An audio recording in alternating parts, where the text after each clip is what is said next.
Nuestros panelistas de esta nueva sesión que hemos denominado el Estado del Desarrollo.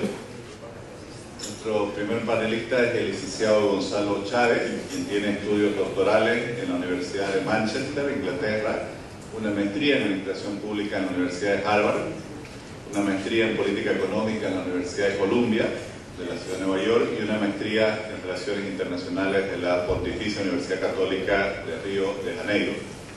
Es economista también de dicha universidad. En la actualidad es director de la Escuela de Producción y la Competitividad de Maestrías para el Desarrollo de la Universidad Católica Boliviana y profesor titular de las materias de Economía Gerencial, Política Económica, Negocios Internacionales y Microeconomía. Tiene varias publicaciones académicas y escribe sobre temas económicos en La Razón, Página 7, El Nuevo Día y El Correo del Sur. También es consultor del Banco Mundial, la Corporación de Línea de Fomento y el Banco Interamericano de Desarrollo. En el sector privado es miembro del directorio de varias empresas, tanto de Bolivia como del exterior.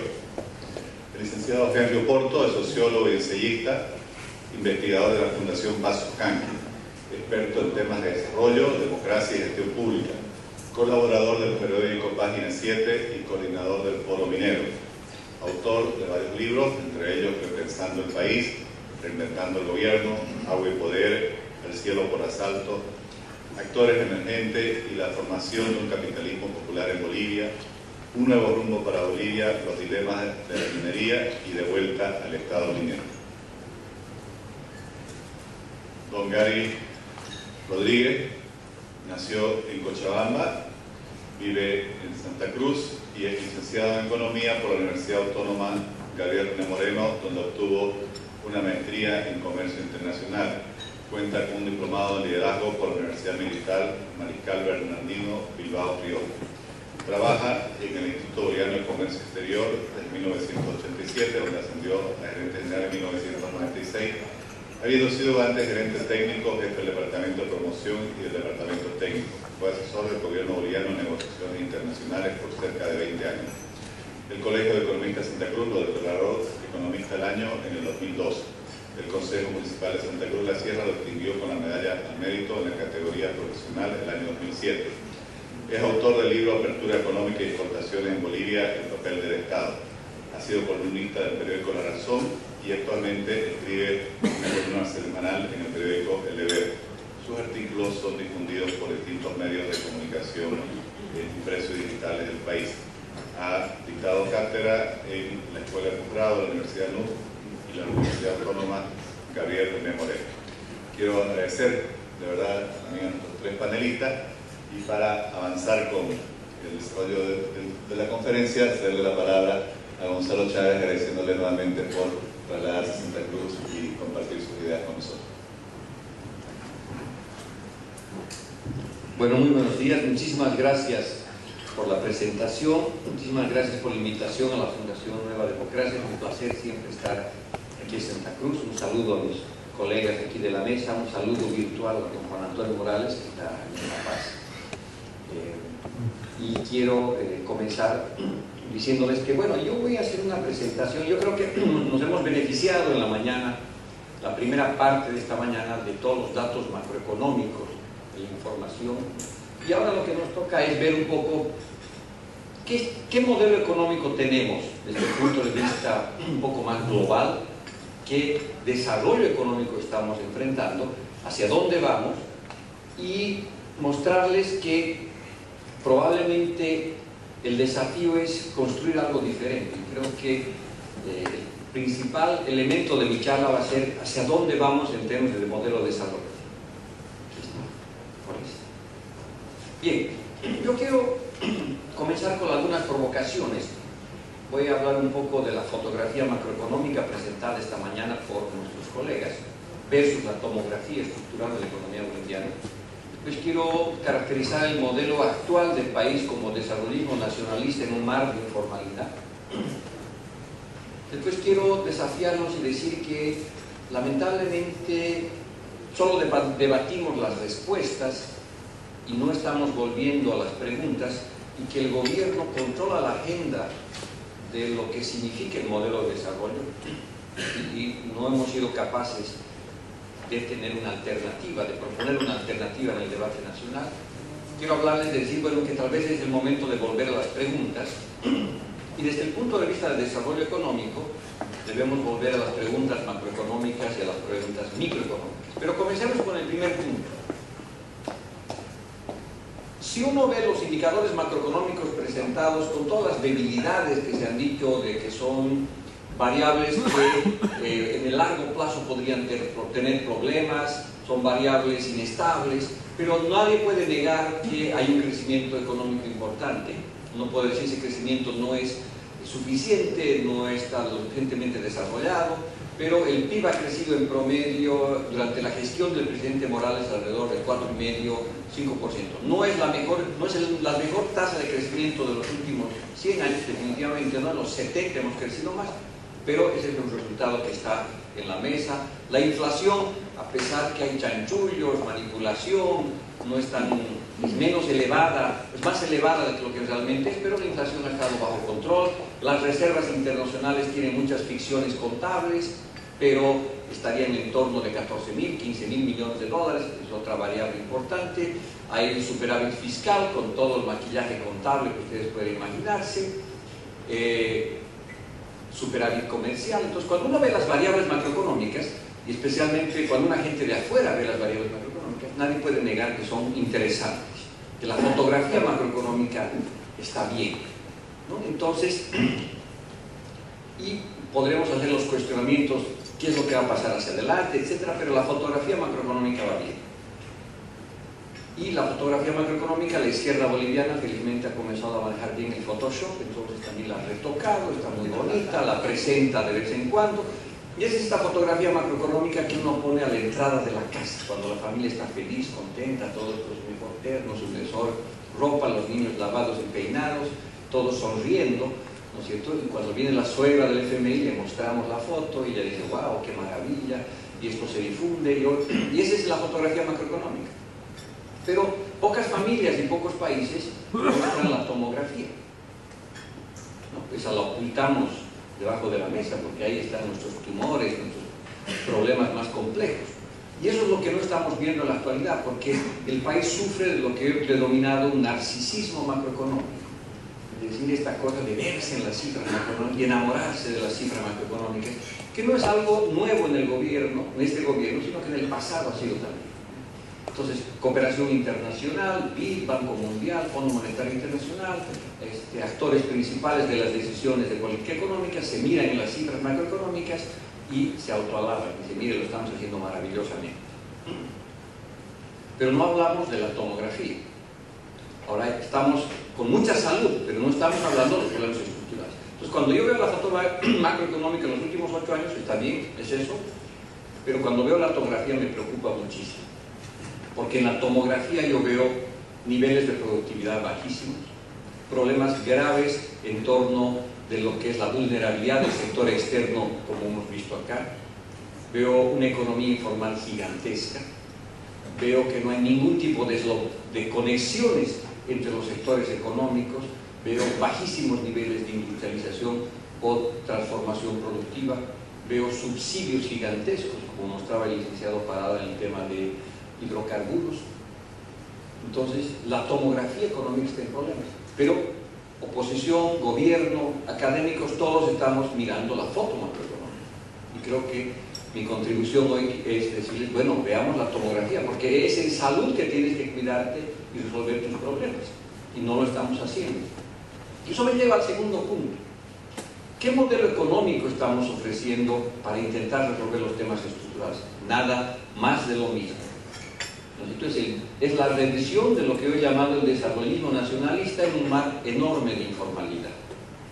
El país ha vuelto a los años 30. 80% de nuestras exportaciones son recursos naturales. Y como el tipo de cambio real está apreciado, la economía se ha vuelto tremendamente abierta.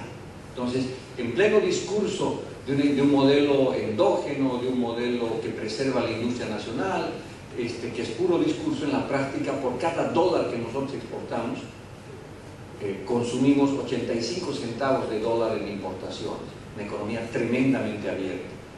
¿no? Y esta economía tremendamente se traduce en los más de 10.000 millones de dólares de importaciones que tenemos. Entonces, uno ve una economía que ha generado una base social muy importante, pero vinculada al comercio, a la informalidad, a la producción de minerales ilegal. Y ese es el éxito económico. Un éxito económico vinculado a que el Estado controla lugares estratégicos, minerales un poco, hidrocarburos y otros, y deja que la mayoría de la población, entre 3 y 4 millones de personas, vivan del sector informal, donde hay bajísima productividad, empleo precario, donde no hay ningún tipo de seguridad social, los niños trabajan, las mujeres embarazadas trabajan varias horas, y esa es la base. Y en torno a este modelo de desarrollismo nacionalista se ha creado la visión rentista de la economía. Antes la economía de alguna manera estaba organizada a partir de conflictos sociales, pero estos conflictos sociales se intentaban resolver a través de medios institucionalizados. Ahora lo que ha ocurrido es que es el gobierno de las corporaciones, grupos de poder, grupos sindicatos, confederaciones, grupos sectoriales, ¿no? Que se comunican directamente con el Estado. El caso último es de los cooperativistas mineros, y agarran prebendas de parte del Estado. Y el Estado se ha vuelto un Estado repartidor de rentas, y las rentas se las reparte a partir de criterios políticos, a partir de temas sectoriales. Entonces el gobierno administra rentas. La gobernabilidad económica y política pasa por la gestión de las rentas del Estado. Antes la sociedad se comunicaba con el Estado a través de los partidos políticos, mal, bien, con problemas, con todo lo que ustedes quieren. ¿Qué ha pasado ahora? Eso ha cambiado. En un primer momento los movimientos sociales parecían una novedad, porque todos se veían en espejos nacionales. Decíamos, sí, la nueva constitución política del Estado, sí, la nacionalización. Han sido evidentemente temas que han movilizado a esta gente, y legítimamente. Sin embargo, pasado ese primer momento, ahora la comunicación es bilateral. Como estos grupos corporativos ya no se ven en un espejo nacional, sino que buscan rentas del Estado. Los comerciantes quieren un tipo de cambio cada vez más apreciado para seguir importando y para que vivan de las rentas del comercio. Los mineros, las rentas del sector minero, el sector cocalero, las rentas del sector que produce la coca, es decir, rentas que ahora son gestionadas por el Estado. Entonces, ese es el modelo, ese es el nuevo modelo de desarrollo, ¿no es cierto? El viejo desarrollismo en una economía informal, con la gestión de rentas económicas a partir de un liderazgo fuerte. Ahora, por otra parte, el otro elemento que uno podría decir es que solo debatimos las respuestas del gobierno. ¿Estamos a favor o estamos en contra? El gobierno ha sido capaz de controlar la agenda de corto plazo y la agenda de largo plazo. Ya nos ha dicho que la agenda es la 2025, y hay alineamientos que uno puede o no estar de acuerdo, pero la oposición, los críticos, la academia simplemente reacciona a lo que ellos dicen, y nosotros no somos capaces de sacarlos de ese juego, ¿no? Y entonces terminamos discutiendo todo lo que el gobierno quiere. Entonces tal vez es un momento de volver a las preguntas, porque las respuestas están ahí, y son respuestas que ya están congeladas por la ideología. Entonces la pregunta es: ¿cómo podemos volver a las preguntas primogénitas? Yo les voy aquí a proponer las preguntas macro y las preguntas micro, y sobre ellas y voy a ir hablando en temas de desarrollo. Siguiente. Yo soy el que Bueno, a ver, ¿cuáles son las respuestas estándar de por qué no hay desarrollo económico?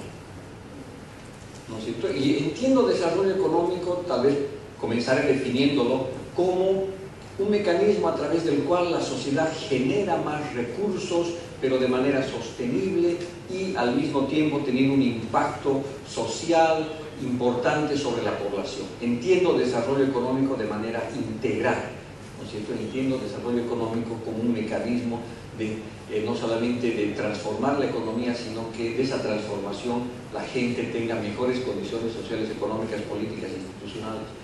Veo de manera integral. Hecha esa definición, ¿uno tiene desarrollo económico en el país? No.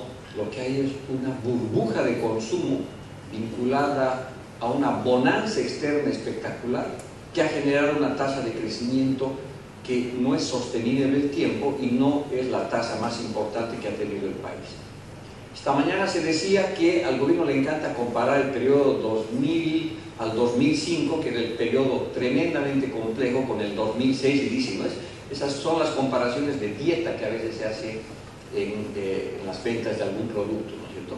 Primero aparece el neoliberal gordo, ¿no es cierto?, con su pipa o con su charlo, con su, ¿cómo se llama?, con su habano, con el billete mostrándolo, y después aparece un atlético neorevolucionario, ¿no es cierto?, fuerte, sólido, mirando el horizonte, ¿no? Y dicen, bueno, así era antes y ahora es de esta otra manera. Y se compara estos periodos de crisis tremenda que había en el sistema económico y político con esta bonanza externa. Pero cuando uno hace una comparación correcta, que tiene que comparar los periodos de éxito o de contexto macroeconómico parecido, especialmente a nivel internacional, uno tiene tres periodos a comparar en Bolivia.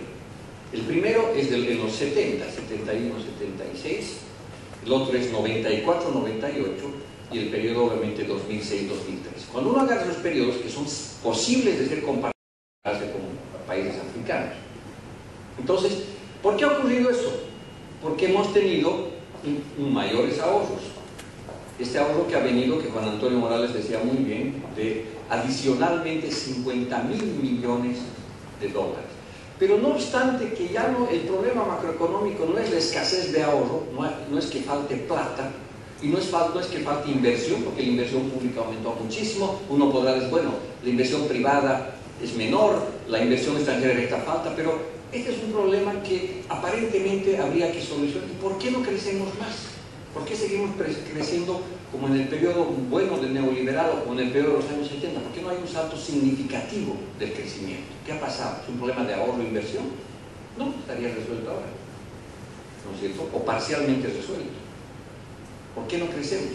¿Será que la pregunta está equivocada? Que el problema no es simplemente de ahorro e inversión, sino hacia dónde invertimos, a qué sectores ponemos, dónde están los mejores niveles de productividad. La otra historia antigua es también falta de tecnología. Y en esto probablemente también la respuesta es clásica. Bueno, tienes que mejorar tus niveles de tecnología. En el país ya no se habla de productividad y competitividad, que tiene que ver con tecnología, por ejemplo. Porque estamos obviamente embobados con la burbuja de consumo.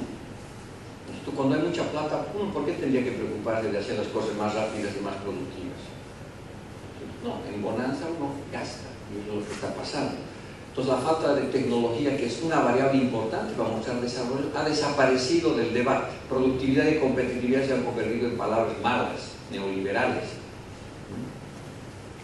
Escasez de capital humano es otra clásica explicación. Hemos hecho algunos cambios en esto. Ha mejorado el tema del capital humano. Nuestras universidades, nuestros colegios, nuestras escuelas están brindando un mejor capital. No, no se hizo absolutamente nada. Ahora, han ocurrido cosas simpáticas. Ha aumentado, por ejemplo, la cobertura en educación, han aumentado, hay menos analfabetos, ha habido toda una política interesante de alfabetización, ¿no es cierto?, que felizmente se ha vuelto muy pragmática.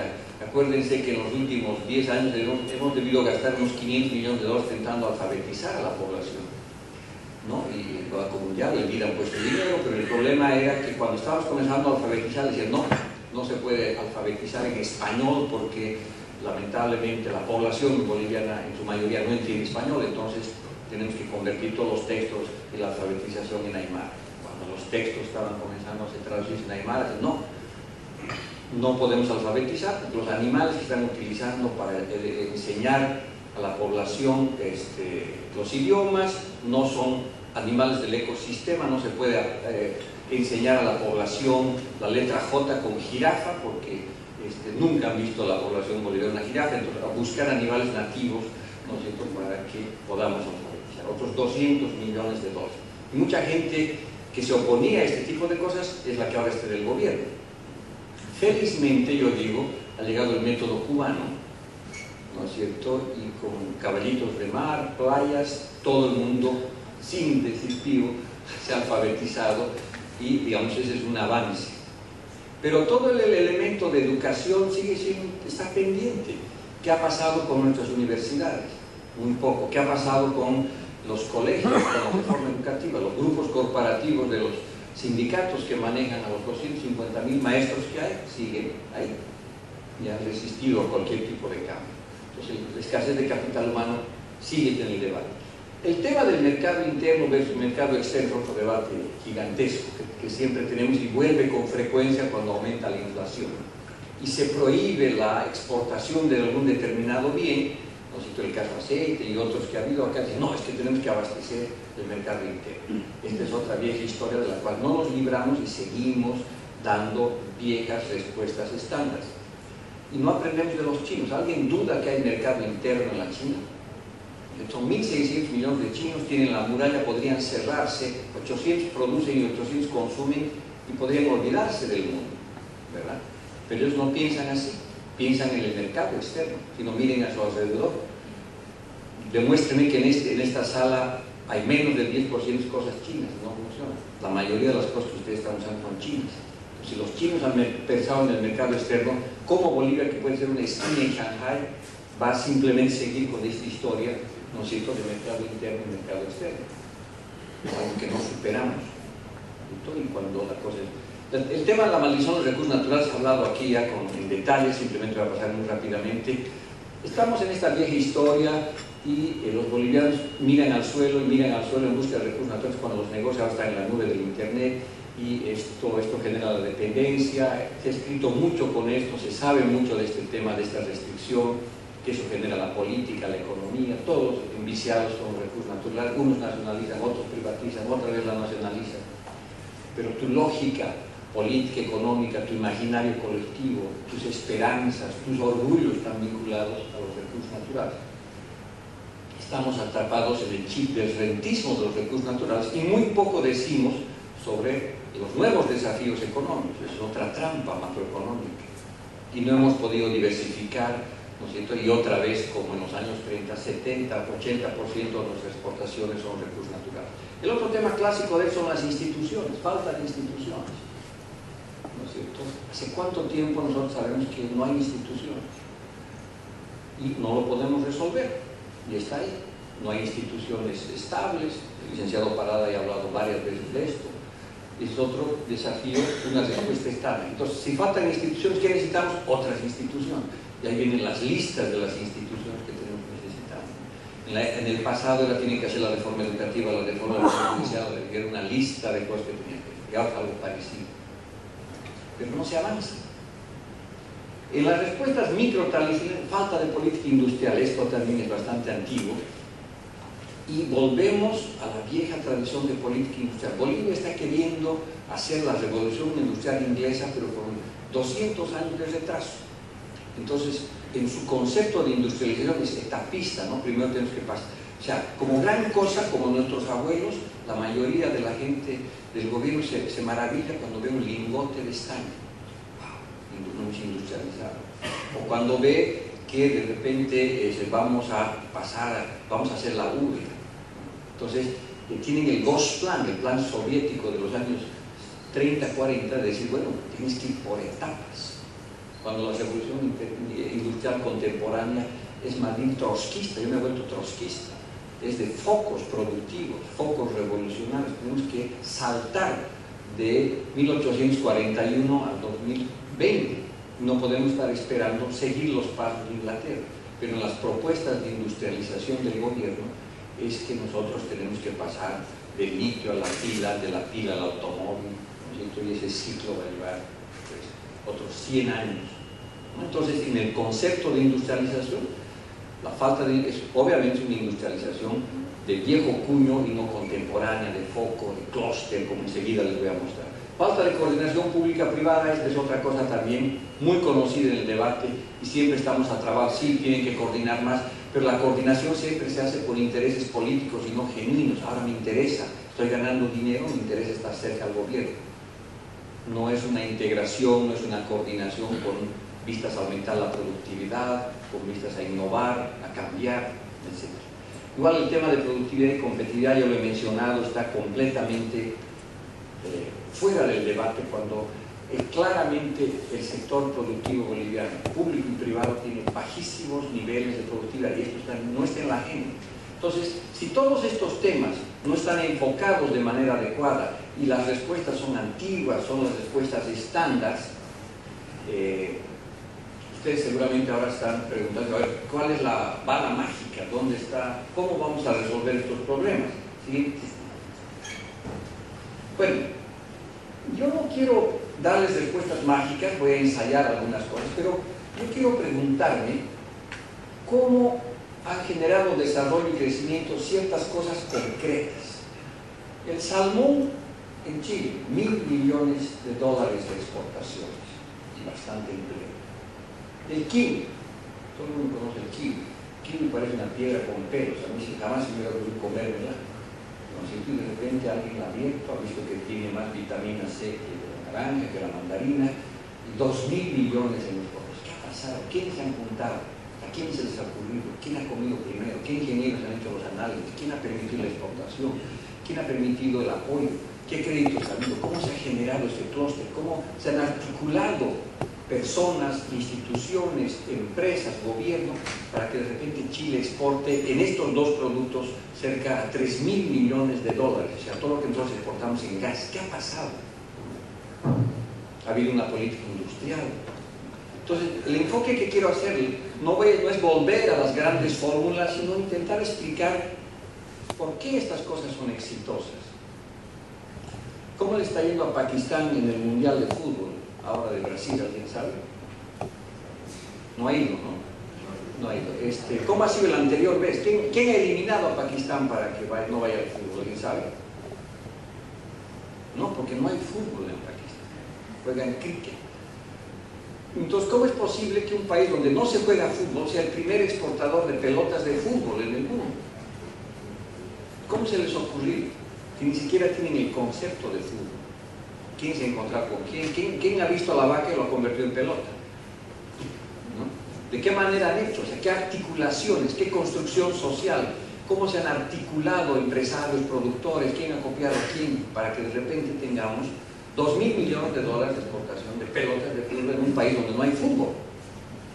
Uno podría hablar de las bicicletas en Taiwán o en algunos años atrás, uy, ya te corrí. Finlandia, celulares, Brasil, los aviones, o el Perú, digamos, para saltarme rápidamente y no hablar de las otras cosas, la gastronomía. Miles de millones de dólares. El 70% de la gente va al Perú, ya no va a ver a Machu Picchu, solamente va a comer.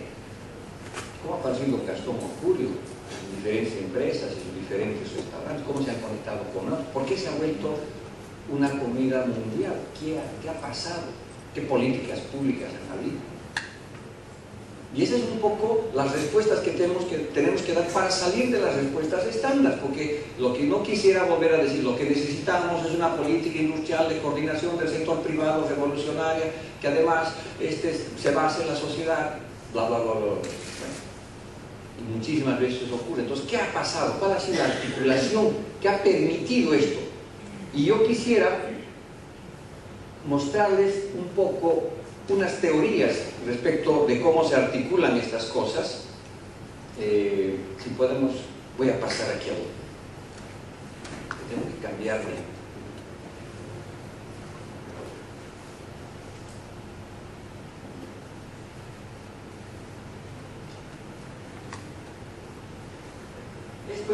Estas son las exportaciones de Bolivia del 1995. ¿Qué es lo que uno ve acá? A esto se llama, esto lo ha hecho, este tipo de trabajos lo hacen Dani Rodrik, lo hace Ricardo Hausmann y unos físicos. Esta es la mezcla entre físicos y economistas. La teoría es bastante interesante. Te dice, bueno, esta es la fotografía. Si un país fuera altamente desarrollado, las conexiones que ustedes están medio en gris,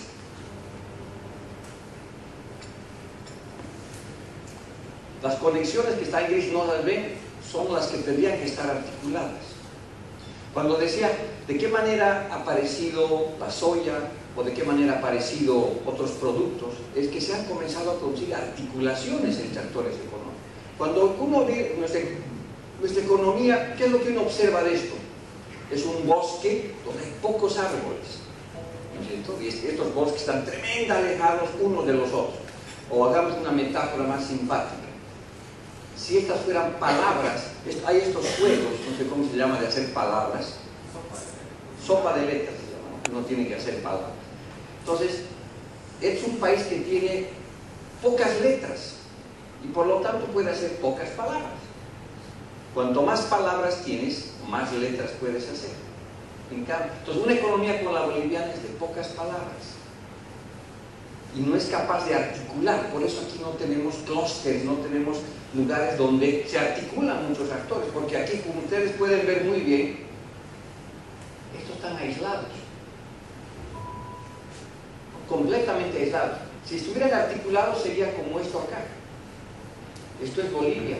Estas son nuestras exportaciones de 1995. ¿Habrá cambiado? Tengo esto hasta el 2012. ¿Habrá cambiado eso a lo largo del año? Digamos, ok, en el 2000 hubo un cambio significativo. Y, perdón, una explicación más acá. Cada uno de estos colores son, digamos, en este caso, tienen que ver con agricultura.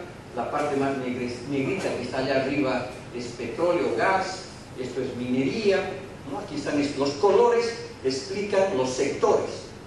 Entonces es una economía de muy pocos sectores y muy poco articuladas.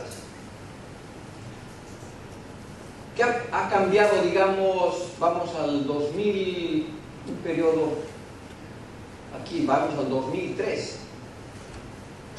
No ha cambiado mucho. Como verán, las articulaciones siguen siendo las mismas, dispersas. Entonces, en una economía como esta no puede haber clústeres gastronómicos, no puede haber fenómenos como del kiwi y de otras cosas, porque son totalmente desarticuladas. Si nosotros no pensamos, esto es las distancias. Cuanto más distantes están nosotros son economías completamente solas. Digamos, ok, a ver, agarremos el último periodo para ver si durante el gobierno de Evo Morales no ha habido contrarios, se han reducido los sectores. Nos hemos concentrado mucho más en gas natural, recursos. Esto es como si 10 millones de monos quisieran vivir de 5 árboles. ¿No ven? No se puede, se suben a los árboles y no hay forma humana de que puedan vivir 10 millones de monos de 5 árboles. Entonces, este es nuestro problema. Esta es la tomografía que no queremos ver. Ahora, los árboles están muy frondosos, están una maravilla, el gas, los minerales, todo el mundo está feliz viviendo de eso. Pero cuando uno de esos árboles deje de dar sus frutos, que va a ocurrir en breve, ¿no es cierto? Porque el capitalismo así funciona, miren a qué otros árboles se van a ir los 10 millones de monos, a ningún otro. Y ahí vienen las tremendas crisis. Entonces, aquí el ejemplo básico, sobre todo, es decirles, miren, el año 2012, la economía sigue con...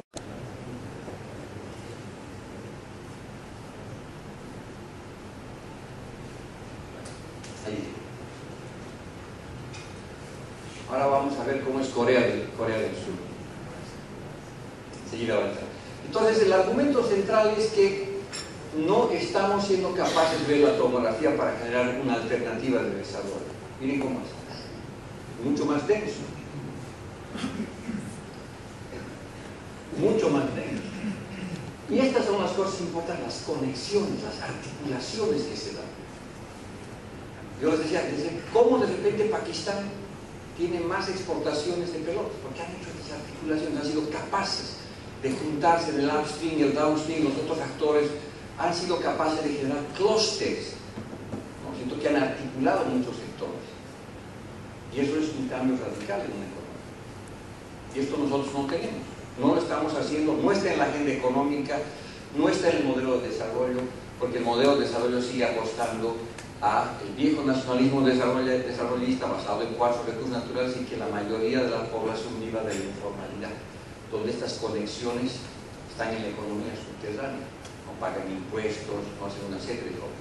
Entonces, ya no tengo más tiempo, yo simplemente quería dejarles con eso de que quería mostrarles lo contrario que se ha mostrado esta mañana, que era básicamente han mostrado la fotografía macro con problemitas aquí y allá.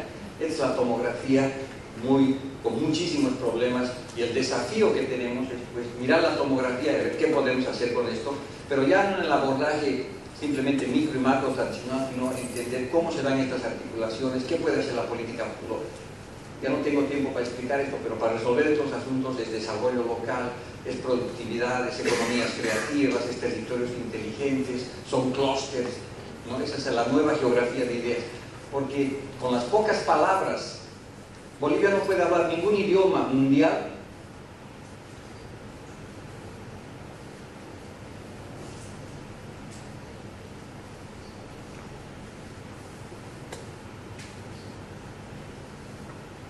Bolivia no puede hablar ningún mundo, ¿verdad? Porque tiene pocas letras. Puede formar tres y forma recursos naturales, estaño, gas natural. Es una economía con un alfabeto limitado y que piensa que es multilingüe. En realidad habla solamente 2 o 3 palabras. Una economía como un niño, lo que habla pocas palabras. ¿Por qué? Porque tiene pocas letras. Y en cuanto no diversifique lo que acabo de mencionarles, pues es muy difícil que pase un cambio. Muchas gracias.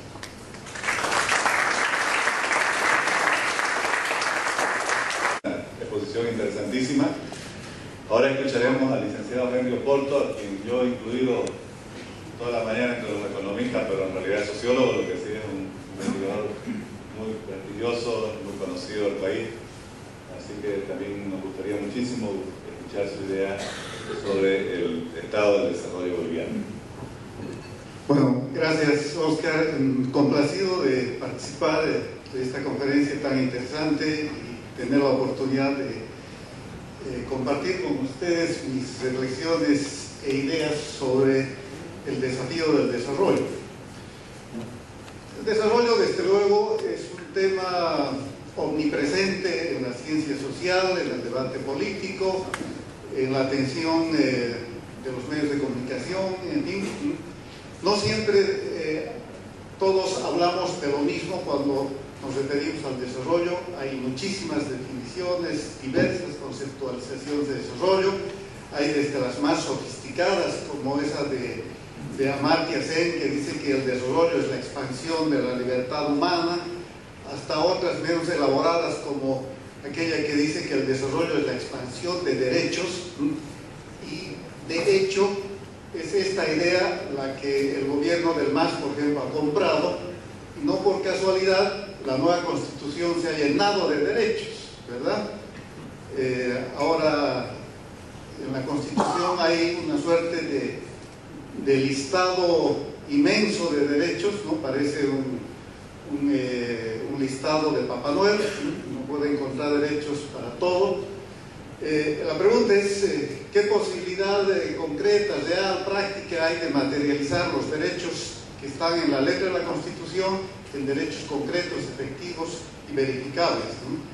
La brecha, desde luego, es enorme, ¿verdad? Y hay otras definiciones más operativas también del desarrollo.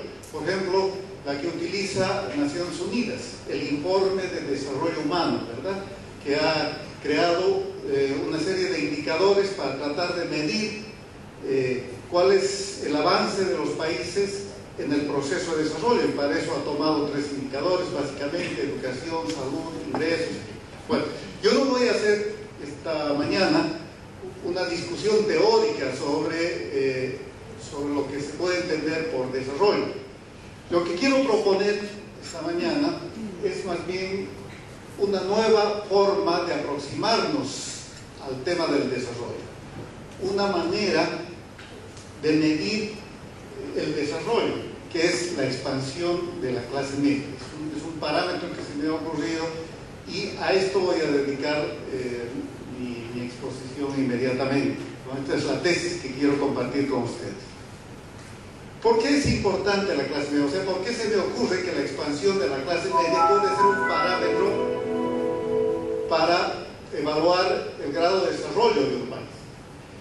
La clase media tiene varias virtudes, varios atributos importantes, y de hecho juega un rol central en la sociedad.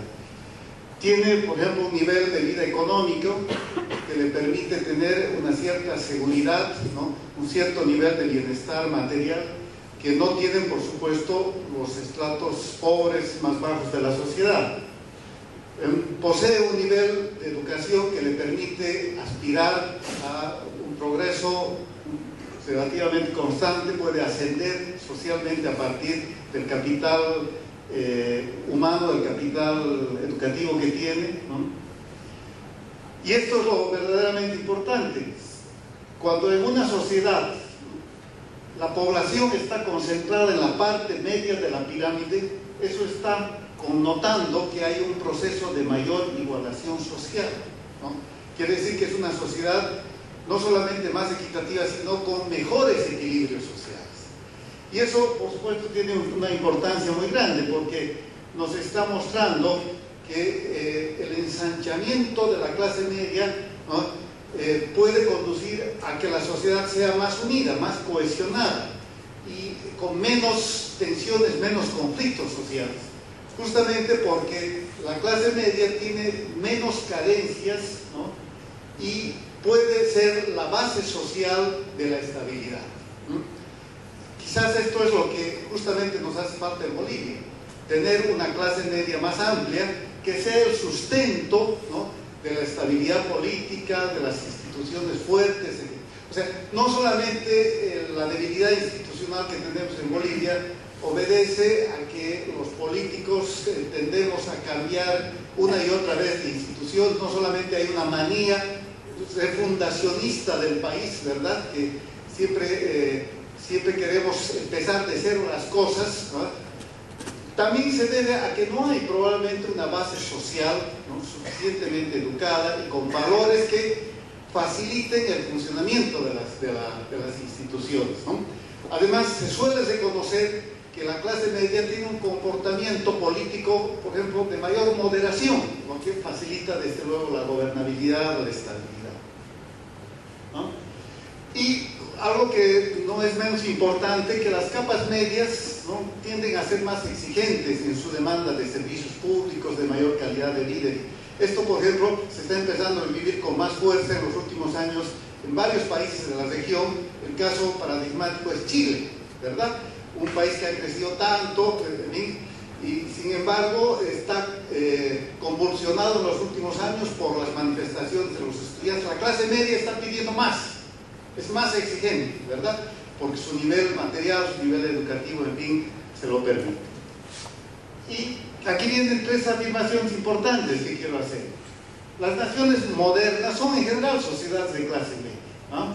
Y los países que se van incorporando al mundo de desarrollo, ¿no?, al mundo desarrollado, son aquellos donde justamente la clase media tiende a convertirse en el segmento mayoritario de la población. Por lo tanto, esta es la afirmación, esta es la tesis que yo sostengo, es que la expansión de la clase media puede ser asumida como un parámetro para medir el éxito de los países que transitan el camino de desarrollo. O sea, si un país va ensanchando su clase media, esta se va convirtiendo en el estrato mayoritario de la población, con seguridad que está en el buen camino del desarrollo.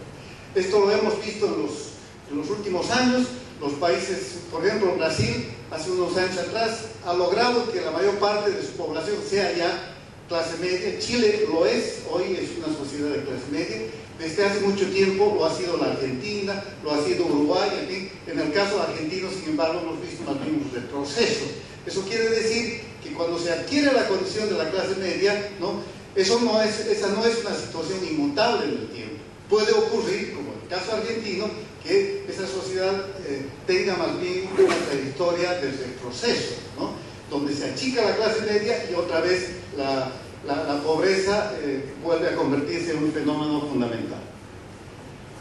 ¿Cómo estamos en Bolivia? Aquí hay un gráfico tomado del informe de desarrollo humano de Bolivia que elabora el PNUD del año 2010. Este informe establece una pirámide prácticamente con tres estratos. El estrato alto, ¿no?, son dos datos de 1999, 2007, como se puede ver, ¿no? El estrato alto, que está conformado por el 5% de la población, el estrato medio, que está en 36%, y el estrato bajo, es decir, la población pobre, que está en el 60%. Y lo que se observa es que entre esos años, 99 y 2007, la clase media ha crecido 6%. El gobierno últimamente se ha ufanado de eso, ha hablado de que la clase media ha crecido, creo que en algo así como 1 millón de personas más, ¿no? Evidentemente la clase media ha crecido, pero como podemos advertir acá, es un crecimiento magro, es un crecimiento lento, ¿no? Eso quiere decir que estamos todavía muy lejos, ¿no?, de aproximarnos a la situación de un país, de una sociedad de clase media. Pero además, en el caso nuestro hay un problema que debiera preocuparnos enormemente, porque resulta que, según este mismo estudio, la mayor parte de la población que está situada en la parte media de la pirámide, ¿no?, pero que se considera clase media, es una población que está dentro de la categoría de vulnerable. ¿Qué significa vulnerable? Que es una población que puede recaer en cualquier momento hacia la pobreza, por un cambio de las circunstancias personales, por eventos que afecten a la economía, por ejemplo una caída brusca de los precios, de lo que hemos hablado esta mañana, puede afectar, y entonces una buena parte o una parte de esta clase media podría perfectamente volver otra vez a la condición de pobre, ¿verdad? Y el porcentaje es pues enorme, ¿no? Casi 2 de cada 3 personas consideradas de clase media están en esa situación de vulnerabilidad. Eso nos muestra que estamos todavía bastante lejos, ¿no?, de aproximarnos a ese ideal de una sociedad de clase media. La pregunta, entonces, la pregunta pertinente es: ¿por qué no crece más la clase media en Bolivia? ¿Por qué no tenemos un crecimiento más acelerado, ¿no? Y hay varias explicaciones y voy a señalar algunas. El Banco Mundial, uno de sus estudios, ha señalado que en el caso boliviano, en el caso de la economía boliviana, ¿no?, por cada punto porcentual que se incrementa el PIB, la pobreza se reduce entre 0,3 a 0,5%, ¿no? Y si se aplica, este es un ejercicio apenas, si tuviéramos un crecimiento promedio durante 10 años de 4%, dada esta relación de arriba, ¿no?, habría un crecimiento acumulado de 191%, pero la pobreza solamente se reduciría entre 30 y 40%. Lo mismo ocurre con la desigualdad, medida por el coeficiente Gini. La desigualdad ha caído de 0,51 a 0,4% en los últimos años. ¿Qué nos están diciendo estos indicadores? Que hay una relación de bajo nivel, hay una correlación baja entre crecimiento y menor pobreza, justamente por el factor de arriba, ¿no? Y eso tiene que ver con el modelo de crecimiento. O sea, lo que nos están diciendo estos datos es que no basta que una economía crezca, ¿no? Lo que importa es la calidad de ese crecimiento, o sea, en qué condiciones se está produciendo el crecimiento de la economía. Eso probablemente explica que el crecimiento no tenga un impacto mayor de reducción de pobreza, ¿no? Entonces, mi afirmación contundente es que el modelo de crecimiento que está siguiendo Bolivia y que se ha acentuado con el gobierno del MAS no es un modelo que permita superar las barreras que impiden que Bolivia pueda dar el salto de la clase media, es decir, pueda protagonizar un proceso de transformaciones económicas, sociales, políticas, etcétera, etcétera, que le conduzcan en algún momento a convertirse también en un país de clase media. ¿Y por qué creo yo que no estamos superando estas barreras? Voy a señalar 5 explicaciones o 5 factores explicativos. El primero es que las fuentes de crecimiento son muy limitadas. Ya se ha señalado ampliamente esta mañana acá. Dependemos básicamente de 3 productos: gas, minerales, soya, ¿verdad? Una fuente muy importante, cada vez más importante, son las actividades ilegales, narcotráfico, contrabando. De eso ya se ha hablado, no voy a abundar mucho más, solamente quiero dar un dato. Si las exportaciones han subido a 12.000 millones de dólares o algo más, el año 2012 las exportaciones por las llamadas amalgamas y desperdicios de oro fueron de 1.100 millones de dólares, casi el 10% del valor total exportado correspondieron a estas exportaciones, y está súper demostrado que esas exportaciones no existieron, o si existieron fueron contrabando, ¿verdad? Esa es la dimensión del contrabando en Bolivia. Y por supuesto el consumo interno, que se ha incrementado en los últimos años, pero en gran medida esos tres factores, esas tres fuentes de crecimiento, dependen básicamente de un factor externo, ¿no? Que es la bonanza de precios internacionales, que como ya se ha dicho ampliamente acá, ¿no? Tienen la debilidad de ser precios volátiles, fluctuantes y vulnerables. Por ejemplo, el narcotráfico y sobre todo el contrabando es muy vulnerable, porque si el gobierno decide apretar a los contrabandistas, obviamente va a caer esa actividad y eso va a tener un efecto inmediato sobre la economía, ¿verdad? En contrapartida, lo que quiero decir es que el motor de crecimiento en Bolivia no es la inversión, ¿no? Y si no es la inversión, eso explicaría por qué no ha crecido el aparato productivo del país. ¿Por qué no se ha ensanchado en estos años, no se ha modernizado, no hay más innovación, no se ha diversificado? Es decir, ¿por qué seguimos teniendo las pocas letras de las que nos acaba de hablar Gonzalo Chávez? ¿Verdad? O sea, hemos crecido más, pero con las pocas letras. Y esas pocas letras nos permiten hacer muy pocas cosas. Es decir, es un crecimiento sin desarrollo productivo propiamente dicho, ¿verdad? Y eso tiene una explicación directa, una relación directa con la falta de inversión. Miren, ¿dónde estamos?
¿no? La base empresarial es demasiado reducida, demasiado angosta en Bolivia. El tejido empresarial es débil, desarticulado, es decir, esas letras que nos mostrábamos no se articulan entre sí, ¿verdad? Y lo más importante es que el paradigma empresarial no termina por arraigar en la economía popular, ¿no? Porque los microempresarios, por supuesto, no son pues propiamente empresarios, ¿verdad? Somos una economía de cuenta propias. El emprendedurismo, se suele decir que los bolivianos somos muy emprendedores, pero hay que admitir que en realidad es un emprendedurismo más por necesidad que por oportunidad, ¿verdad? El tercer factor tiene que ver con la productividad, lo ha remarcado Gonzalo y voy a abundar un poquito más. Miren, aquí hay un gráfico que muestra, es el índice per cápita en productividad. Esta línea es Chile, estas otras son Brasil, Perú, y Bolivia está por debajo, ¿no? O sea que la brecha que nos separa en términos de productividad per cápita es significativa. Y eso nos puede explicar también las diferencias de desempeño económico. Otra medición.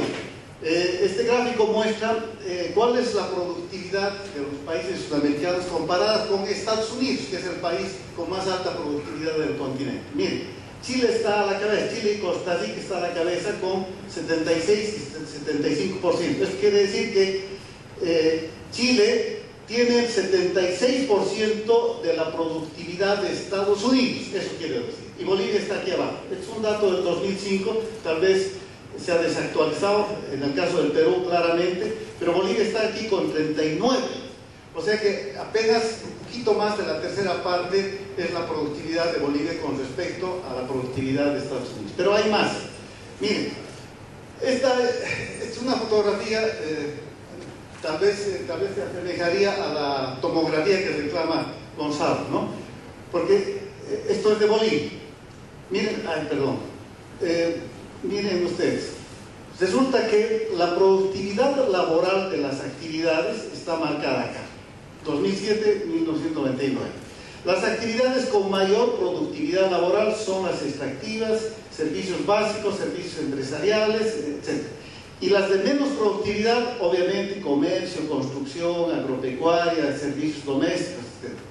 Pero este gráfico es exactamente a la inversa cuando se ve la generación de empleo, ¿no? O sea, las actividades que más empleo generan en Bolivia, el sector agropecuario, comercio, servicios, etc., son justamente los sectores con menor productividad laboral. O sea, hay una relación inversamente proporcional entre productividad y generación de empleo.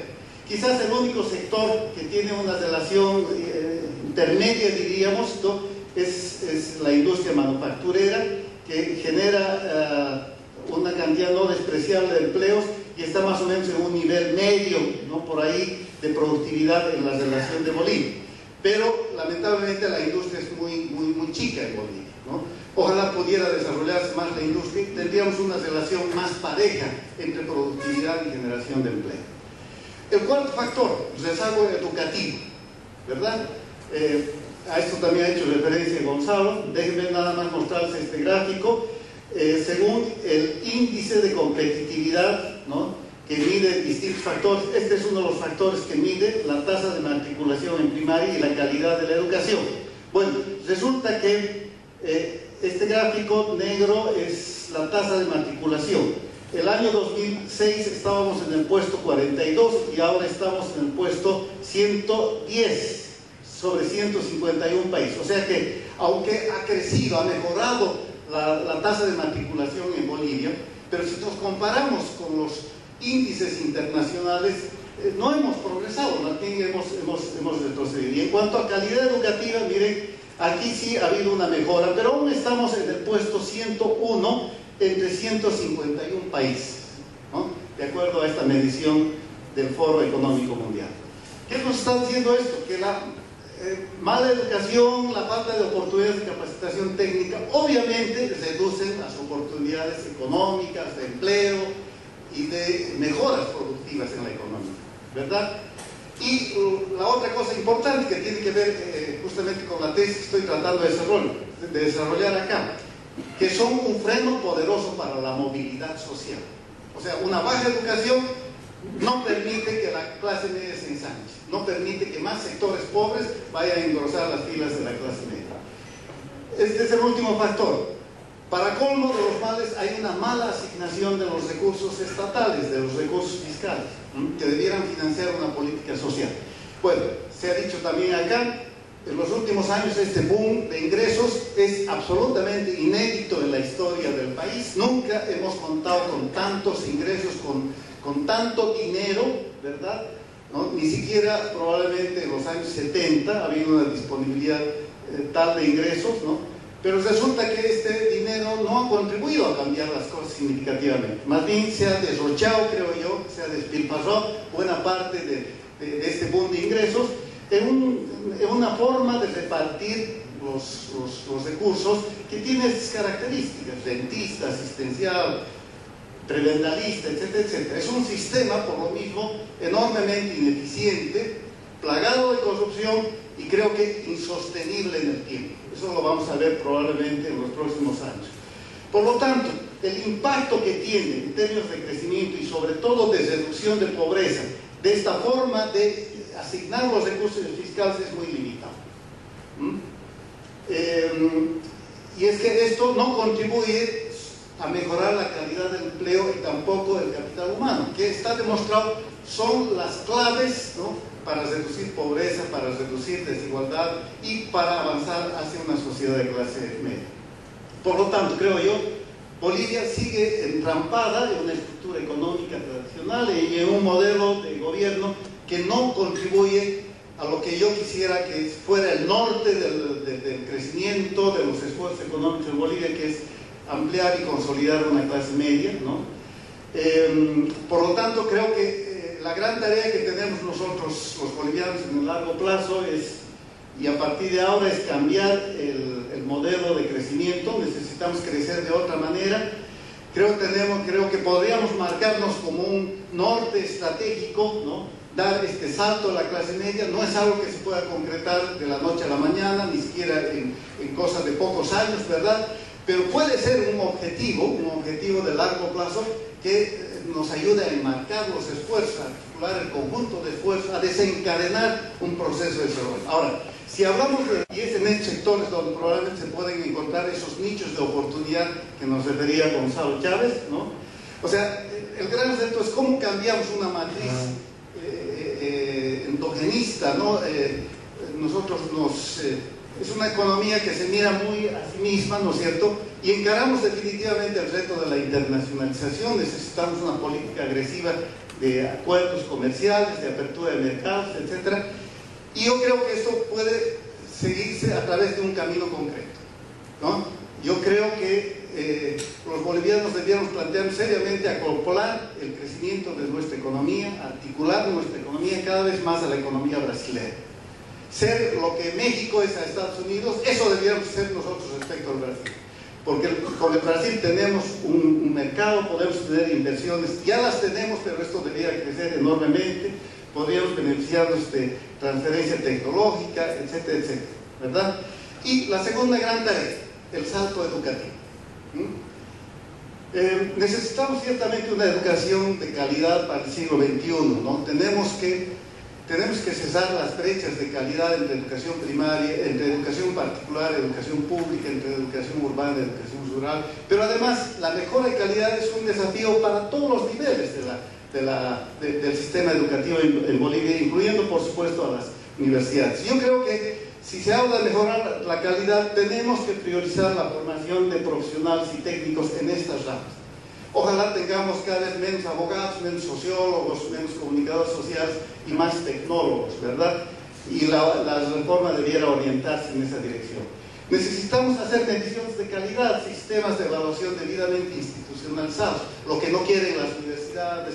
No hay cómo avanzar en esto en las escuelas, ¿verdad? Todo el mundo se cierra. Tendríamos que participar en el PISA y en otras pruebas internacionales, ¿verdad? Para tener una idea de cómo estamos respecto a los otros países. Creo que debiéramos hacer lo que están haciendo varios países. Estados Unidos ha aprobado un programa de 100.000 becas en sus mejores universidades para estudiantes de varios países de Latinoamérica. El que más ha comprado esto entiendo que es Brasil, ¿no? Brasil va a financiar muchísimo becas a ese país, debiéramos hacer nosotros algo similar. Obviamente hay que mejorar la situación de los docentes. Paralelamente deberíamos trabajar con agresividad en programas de capacitación técnica. Creo que el gas sigue siendo la oportunidad. Debiéramos realmente tomar en serio esta idea de sembrar el gas en educación, tal vez llevar una parte de los recursos del gas a un fondo, un fideicomiso administrado fuera del país, administrado internacionalmente. Chile está haciendo una reforma tributaria, va a destinar dineros a educación y salud. El Brasil, de los nuevos campos petroleros que ha descubierto, está destinando un porcentaje determinado a educación. Algo de eso debiéramos hacer, ¿no? Yo sé que esta agenda, se ha dicho muchas veces, el problema es que es una agenda que está bloqueada. La reforma educativa en Bolivia está bloqueada desde hace muchos años atrás, pero no es un problema técnico, es más bien un problema de índole político sindical, ¿no es cierto? Hay que encontrar la manera de reforzar el camino, pero esta es sin duda una reforma ineludible. Concluyo señalando que si queremos cambiar el futuro del país, tenemos que encarar estas dos tareas que son absolutamente esenciales, junto con otras, por supuesto, ¿no es cierto? Pero si queremos hablar de una agenda del siglo XXI, tenemos que hablar fundamentalmente de estas dos cosas: inversiones y educación. Cuanto más antes lo hagamos, creo que más posibilidades vamos a tener de recorrer un camino que nos conduzca hacia un nuevo modelo de crecimiento, de mayor calidad, en fin, donde podamos encontrar las oportunidades que hoy día están encontrando otras economías y todavía no lo hacemos en Bolivia. Gracias. Oscar, muy agradecido por la invitación para poder comentar lo que han sido estas dos últimas intervenciones, pero además agradecido por haber tenido la oportunidad de escuchar una vez más una brillante exposición, una exposición magistral del licenciado Juan Antonio Morales, con quien nos solidarizamos todos y lo extrañamos en lo físico, pero en lo espiritual y en lo virtual hemos compartido hoy día con él. Asimismo, felicitar las exposiciones de don José Luis Parada, nuestro secretario de Hacienda en la Gobernación. Felicitar a un sociólogo que parece un economista en verdad, como es Henry Oporto, y por supuesto a mi amigo Gonzalo Chávez, a quien empecé yo a leer cuando una columna él decía que las estadísticas que tanto nos gustan, que tanto las utilizamos para convencer, a veces no siempre sobre lo que está pasando en la realidad, se asemeja a un bikini. Hoy ya se ha refinado un poco, ha hablado de la fotografía y la tomografía, pero cuando era un poco más joven decía que las estadísticas eran como un bikini, que mostraban una gran parte de la realidad, pero no la parte más importante. Dicho esto, verdaderamente comparto con lo que se ha manifestado en las 4 intervenciones. Yo creo que nosotros tenemos un gran país, un país que puede surgir y que debe surgir en base a la fe que nosotros tengamos en ese mejor país que queremos forjar y que lo debemos forjar. No debemos esperar que lo hagan otros por nosotros. Creo firmemente que si hemos llegado a este punto ha sido por una serie de equívocos que se han dado en el pasado, por políticas desacertadas, por políticas de gobierno, no por políticas de Estado. Se han mencionado unos cuantos buenos ejemplos acá hablando de por qué nosotros no nos desarrollamos más y por qué otros sí lo han hecho y en qué forma, como la China, Corea, Chile. He tenido la oportunidad de investigar lo que han sido sus políticas económicas de estos países desde los años 50, pero además Taiwán, Colombia, Costa Rica y Bolivia. Y llegaba a 2 conclusiones: que el hilo conductor en los países que han triunfado o que están por la senda del desarrollo y que le han sacado gran ventaja a Bolivia tiene que ver con el rol del Estado, con las políticas de Estado, no de gobierno, con la forma como el Estado interviene sobre la economía, pero fundamentalmente dejando hacer o ayudando a que se haga. no un Estado como el que hoy día tenemos, que se ha trazado una meta de querer controlar el 70% de la economía y se vanagloria de hoy día estar ya pesando un 38%, sino un Estado que ayuda a desarrollar capacidades, que educa, como es una gran preocupación por parte de Henry y también propia, un Estado que genera un entorno que deja hacer, que deja invertir, que deja producir, que deja exportar, porque exportar por definición significa crecer más allá de lo que permite el mercado interno. Un Estado que es promotor, un Estado que es inductor, un Estado que genera y forma parte de los clústeres de los que nos hablaba Gonzalo, que apoyan a que haya una complementariedad entre los sectores para desarrollar una plataforma sólida, una plataforma de producción en función del mercado interno, pero principalmente de la exportación. Si ustedes analizan la historia de estos países que les he mencionado, Corea del Sur, Corea del Norte, hoy día están muy diferentes. Incluso los índices de Corea del Sur en relación a la China o Taiwán, ¿no?, que es la otra China, respecto a la China comunista que transita una vía capitalista, en términos de desarrollo humano son mucho más elevados. ¿Y quién hizo y quién promovió aquello? El Estado, a través de planes quinquenales, es cierto, a través de una administración, de una apertura también. No una apertura a tontas y locas como en su momento se hizo en nuestro país, sino una apertura, una integración al mundo pausada, inteligente, como la que practicó Chile y como la que está practicando la China en el momento actual. Yo creo en mi país, porque estoy viendo aquí en mi país, y cuando veo gente que piensa hacia adelante, cuando veo gente que tiene fe de un futuro mejor, ¿qué es lo que veo que falta? Solo una cohesión entre aquellos que quisiéramos cambiar el país.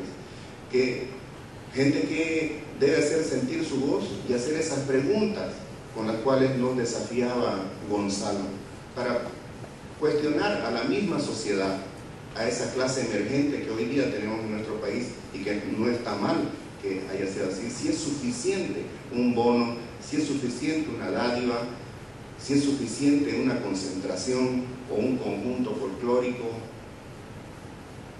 para que haya un cambio dramático en sus vidas. Creyente como soy, yo entiendo que solo hay dos cosas que cambian dramáticamente para bien la calidad de vida de las personas. Uno es manejarse en función de principios y de valores espirituales. Ese es el cambio que Dios hace en las vidas y que es el verdadero. Pero hay otro que tiene que ver con la educación. Ese es el verdadero cambio que en lo secular nosotros deberíamos intentar. Un cambio de forma de pensar, un trasplante de chip, que la gente llegue a entender que no solamente es suficiente hacer, sino también ser, y que para poder trascender la gente se tiene que educar y educar bien. Que el país en lo macroeconómico está bien, por supuesto, esa es la fotografía y lo hemos visto, y yo podría aportar una serie de datos más que uno dice, viendo cómo el país ha acumulado tanto dinero durante estos escasos 8 años y 4 meses, cómo es que no estamos mejor, porque macroeconómicamente estamos bien, socialmente ha habido un ascenso, se ha engrosado, se ha ensanchado la clase media, es verdad, pero todavía tenemos 4 millones de bolivianos que están dentro de la categoría de pobreza moderada, y por lo menos 2 millones de compatriotas que cada noche se van a dormir con hambre.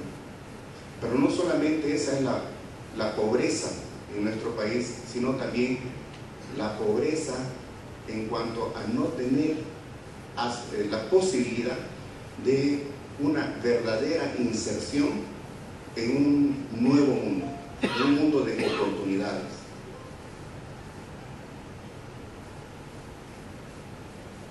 Bolivia, en los últimos 8 años y 4 meses, solamente por exportaciones ha ingresado 65.000 millones de dólares. Eso significa más del doble de los anteriores 25 años. Añádanle 7.000 millones de dólares por remesas. No contemos siquiera turismo, no contemos las exportaciones ilícitas o el ingreso de capitales, que no es gran cosa. Pero estamos hablando que descontando las importaciones durante este tiempo, los 8 años y un cuatrimestre, este país se ha favorecido con un ingreso neto de 22.000 millones de dólares.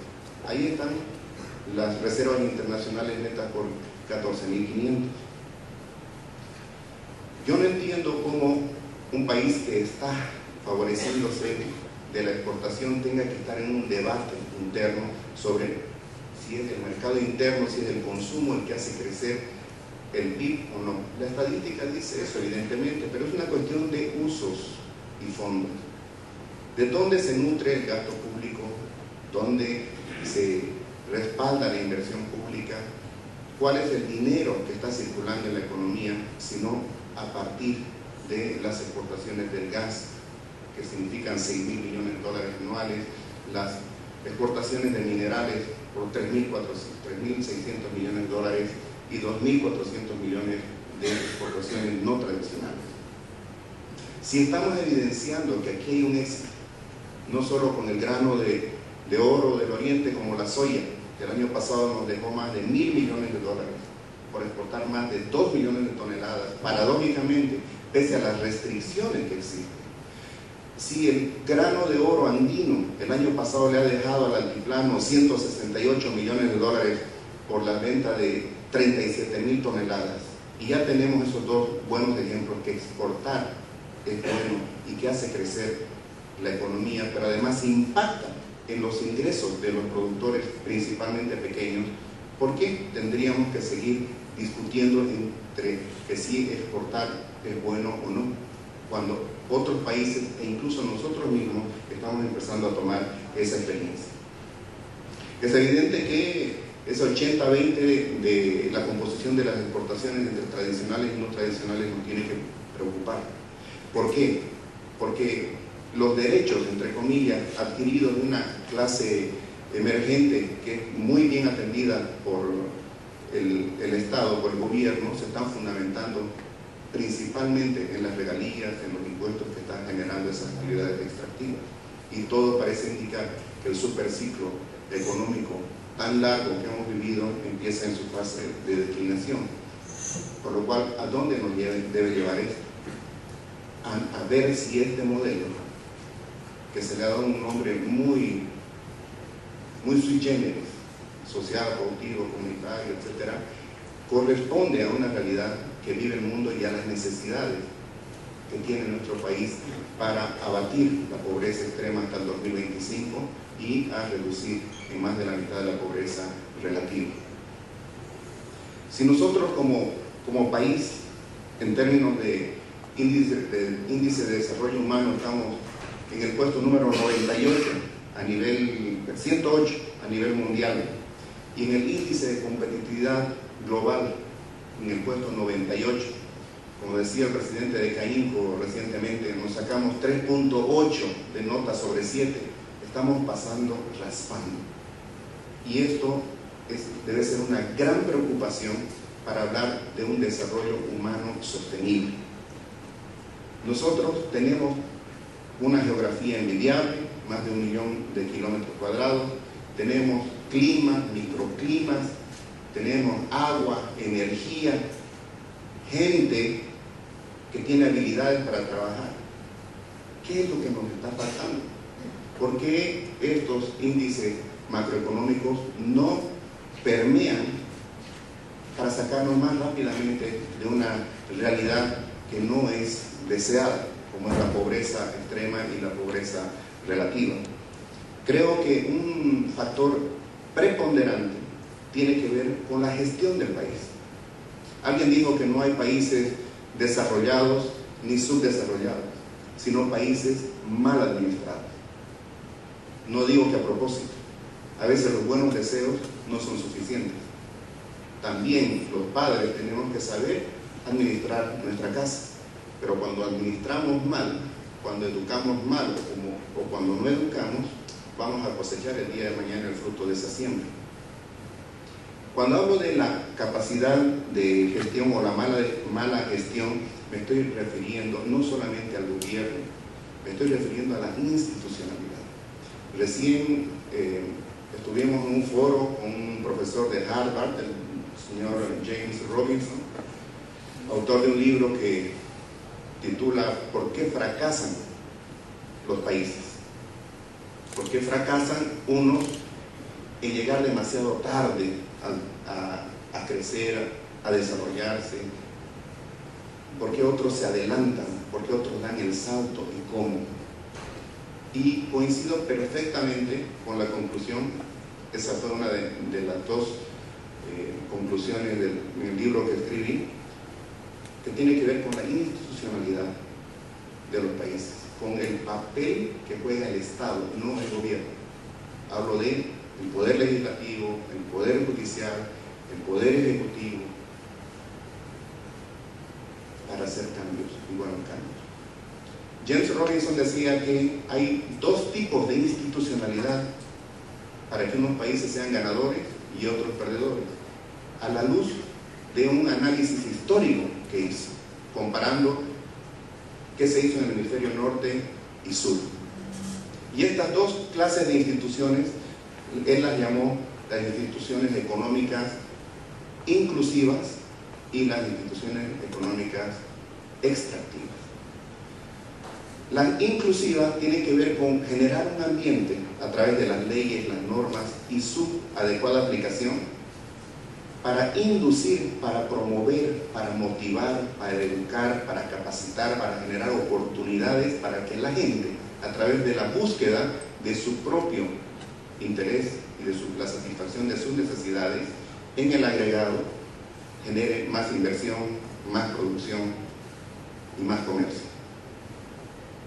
A diferencia de esta institucionalidad, hay otra, y cualquier semejanza con la realidad es pura casualidad, donde hay un conjunto de normas, de leyes y de instituciones que conducen, que obligan, que restringen, que coartan, que obligan, que vigilan, que controlan y que provocan que un reducido grupo de personas en lo político y en lo económico se beneficien. Modelos que hacen que los países retrasen su desarrollo en el tiempo. Decía Henry que Bolivia tiene que trabajar la inversión, trabajar la educación y la internacionalización de nuestra economía para hacer ese desarrollo sostenible, mucho más agresivo y tratar de expandir su clase media. Y yo creo que esto es así. De la educación ya hemos hablado y por supuesto de la inversión tenemos que hablar. Porque si como he escuchado por ahí decir, si este es el país que todo el mundo envidia, si este es el país donde el mundo está poniendo sus ojos para aprender qué es lo que nosotros estamos haciendo, porque aparentemente otros no tienen semejante éxito. La pregunta es, si este es el país estrella, ¿por qué las inversiones extranjeras no vienen acá? ¿Por qué tenemos nosotros uno de los niveles de inversión extranjera directa más bajos de Latinoamérica? ¿Por qué participamos con el 1% de los capitales? Y no estoy hablando de capitales especulativos, sino productivos. ¿Por qué Chile nos saca 30 veces de ventaja y Perú 12 veces de ventaja en la captación de ese capital externo? Porque es que Chile ha entrado a ese exclusivo grupo de países llamado Organización para la Cooperación y Desarrollo Económico, OCDE, hace 3 años atrás. y por qué Chile está proyectado, con todas las deficiencias que pueda tener, a ser un país desarrollado, el primer país desarrollado, superando a Brasil y a México en el 2020 en Latinoamérica. ¿Qué es lo que marcó la diferencia? Chile es un país más pequeño que nosotros, no tiene los recursos que tenemos nosotros, ni el agua dulce, ni la energía, recursos naturales, así como tampoco los tiene Japón en relación a nosotros, o Corea. Pero esos países han trascendido, y esos países nos han sacado mucha ventaja en términos no solamente de crecimiento, sino de desarrollo económico. Han sido sus instituciones, han sido las políticas de Estado que las han tenido como hilo conductor a lo largo del tiempo, no por una gestión, sino por décadas. ¿Qué es lo que permitió que la China hoy día sea la segunda potencia económica mundial y vaya a la saga, vaya a la casa de los Estados Unidos para ser la primera potencia económica dentro de breve? Se dice que en términos de poder de paridad de compra en PIB, la China hasta el año estaría igualando a los Estados Unidos, pero en términos nominales hasta el 2020. Si la China de los años 60 estaba mirando hacia adentro, estaba inmersa en una revolución, clases de instituciones, él las llamó las instituciones económicas inclusivas y las instituciones económicas extractivas. Las inclusivas tienen que ver con generar un ambiente a través de las leyes, las normas y su adecuada aplicación para inducir, para promover, para motivar, para educar, para capacitar, para generar oportunidades para que la gente, a través de la búsqueda de su propio interés y de la satisfacción de sus necesidades, en el agregado genere más inversión, más producción y más comercio. A diferencia de esta institucionalidad hay otra, y cualquier semejanza con la realidad es pura casualidad, donde hay un conjunto de normas, de leyes y de instituciones que conducen, que obligan, que restringen, que coartan, que obligan, que vigilan, que controlan y que provocan que un reducido grupo de personas en lo político y en lo económico se beneficien. Modelos que hacen que los países retrasen su desarrollo en el tiempo. Decía Henry que Bolivia tiene que trabajar la inversión, trabajar la educación y la internacionalización de nuestra economía para hacer ese desarrollo sostenible, mucho más agresivo y tratar de expandir su clase media. Y yo creo que esto es así. De la educación ya hemos hablado y por supuesto de la inversión tenemos que hablar. Porque si como he escuchado por ahí decir, si este es el país que todo el mundo envidia, si este es el país donde el mundo está poniendo sus ojos para aprender qué es lo que nosotros estamos haciendo, porque aparentemente otros no tienen semejante éxito, la pregunta es, si este es el país estrella, ¿por qué las inversiones extranjeras no vienen acá? ¿Por qué tenemos nosotros uno de los niveles de inversión extranjera directa más bajos de Latinoamérica? ¿Por qué participamos con el 1% de los capitales? Y no estoy hablando de capitales especulativos, sino productivos. ¿Por qué Chile nos saca 30 veces de ventaja y Perú 12 veces de ventaja en la captación de ese capital externo? Porque es que Chile ha entrado a ese exclusivo grupo de países llamado Organización para la Cooperación y Desarrollo Económico, OCDE, hace 3 años atrás. ¿Y por qué Chile está proyectado, con todas las deficiencias que pueda tener, a ser un país desarrollado, el primer país desarrollado, superando a Brasil y a México en el 2020 en Latinoamérica? ¿Qué es lo que marcó la diferencia?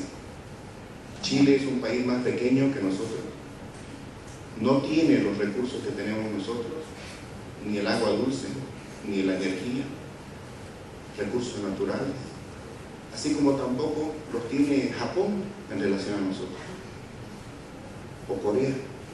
Pero esos países han trascendido y esos países nos han sacado mucha ventaja en términos no solamente de crecimiento, sino de desarrollo económico. Han sido sus instituciones, han sido las políticas de Estado que las han tenido como hilo conductor a lo largo del tiempo, no por una gestión, sino por décadas.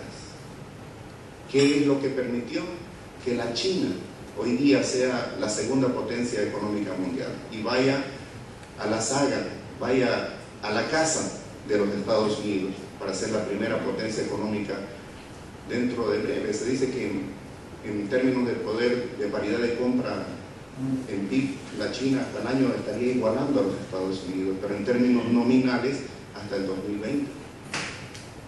Si la China de los años 60 estaba mirando hacia adentro, la China ligó su desarrollo al mercado mundial. ¿Y qué le ha permitido? Llegar a ser el primer exportador a nivel del mundo y ser el segundo importador a nivel del planeta. Y con eso, ¿qué? 500 millones de chinos salieron de la pobreza desde el año 80 hasta ahora. Y más de $1 billón, más de 1 millón de millones de dólares han ido a la China como consecuencia de la deslocalización productiva.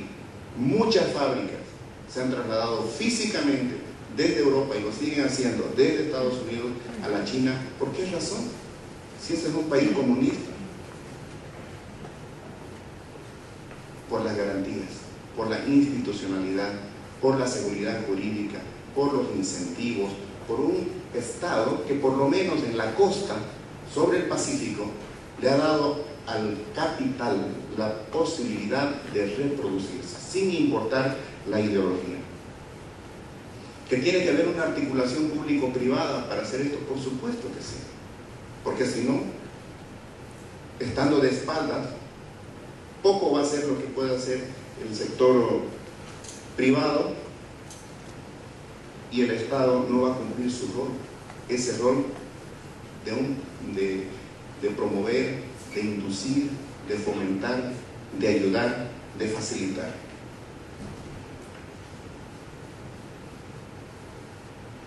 Hay un dicho también que compara a los países desarrollados con los países subdesarrollados. Nosotros nos preciamos de votar leyes, de tener decretos, de hacer normas rígidos, una más que otra. ¿Qué pasa en los países desarrollados? Allá las normas, las leyes son flexibles, pero de aplicación rígida. En los países subdesarrollados como los nuestros, las leyes son rígidas, pero de aplicación flexible. No son iguales para todos. Por eso es que tenemos un sector informal que alimenta el 70% de los empleos. Por eso es que permitimos que se vendan los productos de contrabando a vista y paciencia de todas las autoridades, como en el caso de la ropa usada, cuando está prohibida su importación, cuando está prohibida su comercialización. Si no hay este entronque de visiones entre el sector público y privado, poco vamos a poder hacer para entrar en la era del conocimiento, para industrializar nuestros recursos naturales, para generar más oportunidades para los bolivianos y las bolivianas, para darle la oportunidad no solamente de hacer, sino de ser. Vamos a seguir dando vueltas en ese desarrollismo, como decía Gonzalo, nacionalismo, la informalidad, una visión rentista, o es hora de dar vuelta a la página y conectarnos con una realidad de oportunidades, pero también de desafíos. La competitividad no la puede construir el sector privado por sí solo. Me gusta tocar este tema porque el concepto de competitividad se ha proscrito en Bolivia y se habla de complementariedad. porque la competitividad aparentemente lleva a que uno gane y otro pierde, y en la complementariedad ganan todos. Ningún producto boliviano pudiera exportarse si no fuera competitivo, incluyendo los minerales. Y creo que una de las tareas fundamentales, si queremos crecer más allá de nuestro mercado interno, es transitar por la senda de una competitividad sistémica que la tienen que construir el gobierno, el sector privado, la academia, el sector productivo, la academia, los trabajadores. Solamente teniendo una visión de largo plazo, nos hemos fijado una meta: triplicar la producción de alimentos hasta el año 2025. Y hemos visto cómo lo podemos hacer a la luz de la buena experiencia que hemos tenido. Solamente cuando haya unidad de objetivo, cuando tengamos las ideas claras y cuando cada quien haga lo que tiene que hacer, este país va a poder cambiar.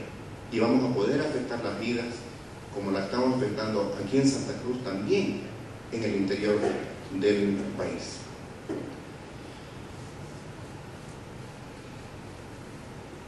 Concluyo haciendo una pregunta también.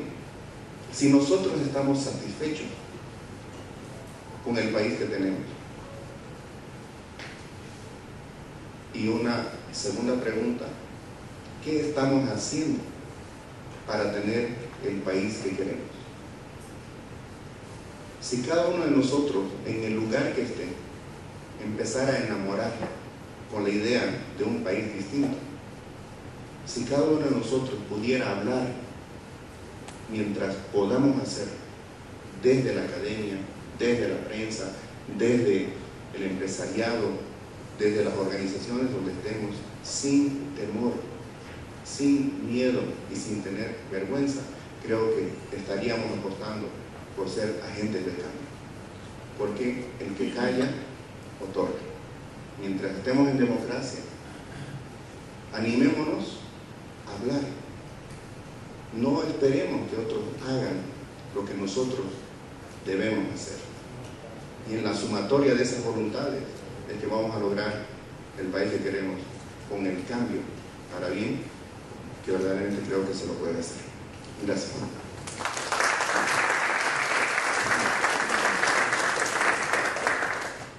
Muy buenas tardes, muchísimas gracias a los panelistas que nos han honrado con su presencia. Un saludo especial a don Juan Antonio Morales, que ha seguido permanentemente este foro y ha participado activamente en él. Muchísimas gracias a don Juan Antonio desde La Paz.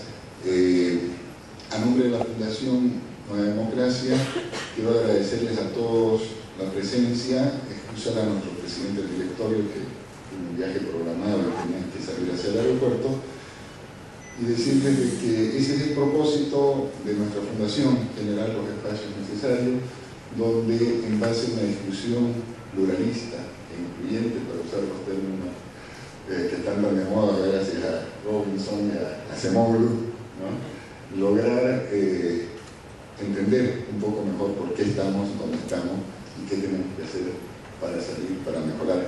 Qué mejor que Gonzalo, que Henry, que Gali, que José Luis, que don Juan Antonio Morales, que Teófilo, para aclararlo, esos cuellos de botella y cuáles son las posibles soluciones para tener un país más incluyente, más competitivo y que en definitiva redunde en mejor calidad de vida para todos los bolivianos. Muchísimas gracias a todos.